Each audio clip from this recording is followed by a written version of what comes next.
Hey, welcome back to another episode of the She's Making an Impact podcast. I'm your host, Rachel Ngom. Today we're talking all about some of my biggest breakdowns and what they taught me.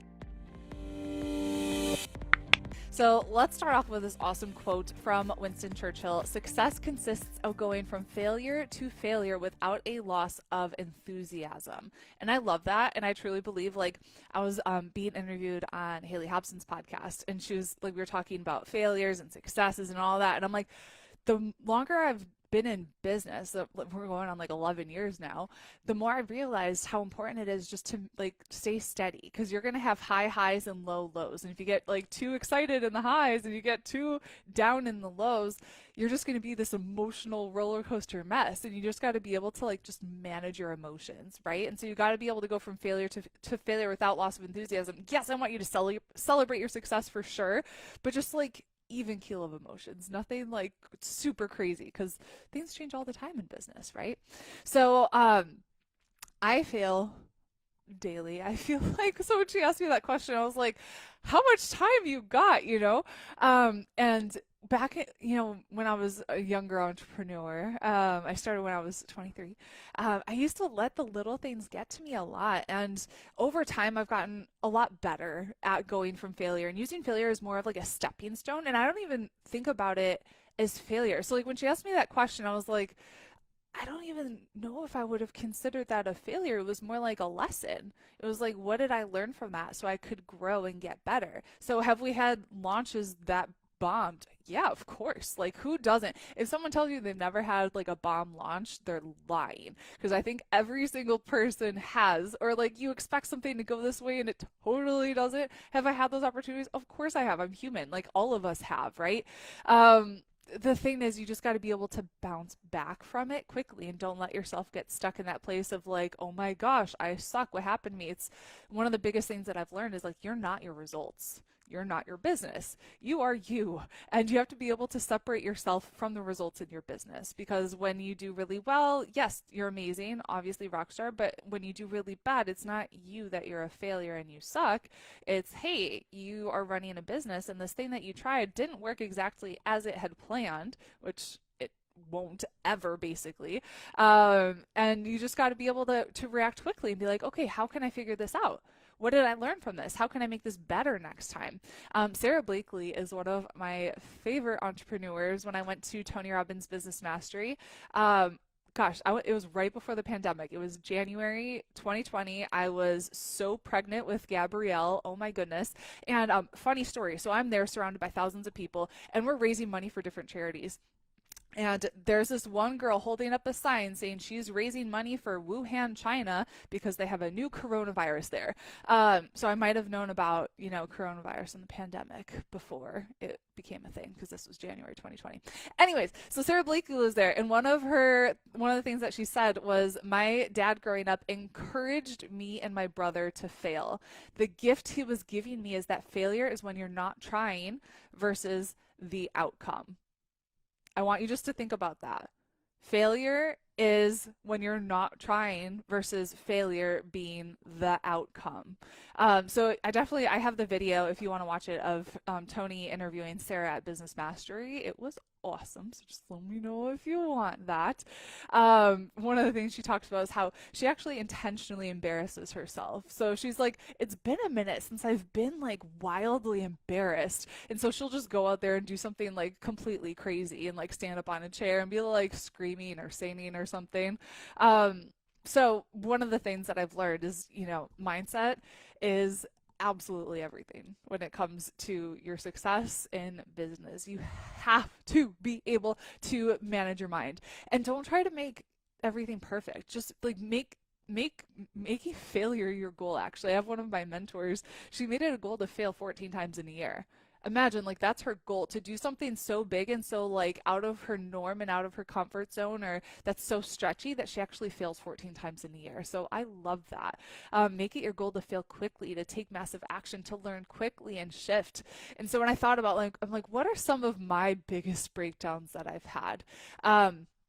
One of them was when my son TJ, he's almost 9 now, which is crazy. He'll be 9 next month. How did that happen? He's so tall. He's such a big kid. He's so sweet. When he was a baby, I was building my network marketing business, and I was working so hard to get ourselves out of the financial hole that we were in. And also, like, once I was making, was becoming more successful in that business, it was now driven by, the recognition and success and all of that of like, oh, I want to be on stage. Oh, I want to have this rank, this shiny object, this thing. And I wanted more and more and more.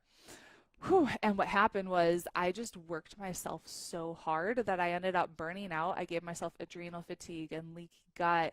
And I got sick all the time. And TJ was, he was just 1 at the time, and he was very energetic. 1-year-old boy, like, oh my, and we lived on a farm, and I felt so bad because I would be getting, like, I got strep throat 1 month, and then I got the flu the next month, and then I got another infection another month, and I was just like on the couch feeling like crap all the time. And I would try to, I remember we had our like couch wrapped around, and I had the baby gate wrapped around, and I tried to like pin him in there so he couldn't escape and I didn't have to chase after him, so I could just lay on the couch and chill. And I felt like such a bad mom. I'm like, dude, the kid just wants to run around and play, and here I am just like on the couch not able to do that because I've worked myself so hard. And so that was one of my biggest failures and breakdowns is working so hard. And that's why I'm like, if you listen to any of our podcasts, I talk so much about having boundaries and creating that balance and working less and being able to create a greater impact while working less and putting your family first, because I was in that position of putting my business first and putting my son and my family after that, and then putting my health below that and seeing the consequences of that. And it was awful. It was awful. And I'll never, ever, ever go back to that again. I was like, what's another breakdown? So I'm literally thinking, because I want to make this a teachable moment for you. I'm thinking, like, what are some of the other breakdowns that I've had? And one of them is waiting too long to hire a coach. And so I was in network marketing, and I really wanted to branch out and do my own thing. And I had no idea what that would look like, what I would do, what my niche would be, how to do a business. I knew nothing except like how to do network marketing, right? And like leadership through that. And so I think it was over a year, maybe 2 years of me like banging my head against the wall, trying to figure something out and not being able to figure anything out because I was clueless, that I hired a coach. And so I'm like, if I would have gone back in time, I didn't know coaching existed really, like business coaching back then, but if I would have gone back in time, I would have saved myself 2 years of just headache. Man. Another breakdown or failure when I had a coach is only listening and following to what the coach told me and not really thinking for myself. And so I pride myself on being very coachable. I played volleyball for 10 years, and the coach would always be like, you're so coachable. This is great. Like, you're really easy to like help and give you those transformations, right? And it was like that in business. Like, I would just be very coachable. And especially with a coach I had for a couple years, some of the strategies I didn't necessarily feel like aligned with or comfortable with, but I did it anyways because I'm coachable. Don't do that. Yeah, you need to do things that get you out of your comfort zone. That's not what I'm saying. I'm saying like it didn't feel good or aligned to follow some of these strategies. Like one of them, she was like, go take out credit at your bank and get this big line of credit in case crap hits the fan. I'm like, what? No, I don't want to like go into debt. Like it was just things that go against like my principles of building a business, and we operate debt free and all of those things. And last mistake, failure / breakdown, not thinking I was worthy enough of success. And so this was, yeah, I mean, for years. And it wasn't until, because I truly believe like your success it's aligned with who you believe you are and your identity. And so like when someone that had like a big name I'd be able to do an interview with them or something like that, I'd be like, oh my gosh, this is so cool. But not realizing like I could be at their same level, right? Or I am at their same level, and we're actually peers, and it's not that they're like so much further along than me or anything like that. So that's one of the big things that I think every entrepreneur definitely needs to work on, is knowing like who they are and their identity, and that they're worthy of that success that they desire. These probably aren't the breakdowns that you were thinking when you're probably expecting like the failed launch or the failed webinar, whatever that is. Those are a given. Like honestly, I could give you so many examples. Like I feel like it happens every week of like, oh, the technology broke. You had to figure this out. But somehow we just think on our feet and we figure it out. We make it happen. So I thought doing more of like the mental, emotional things that broke down would be a little bit more valuable to you. So if you want some help in growing and seeing success faster, because you could, Tony Robbins, he says you can compress decades into days when you have the right strategy. I would love to help you. You can book a business strategy session with one of our coaches if you go to helpmecoachnow.com. We're happy to support you. What are some of the biggest failures or mistakes or breakdowns or lessons that you have had or learned? I would love to know.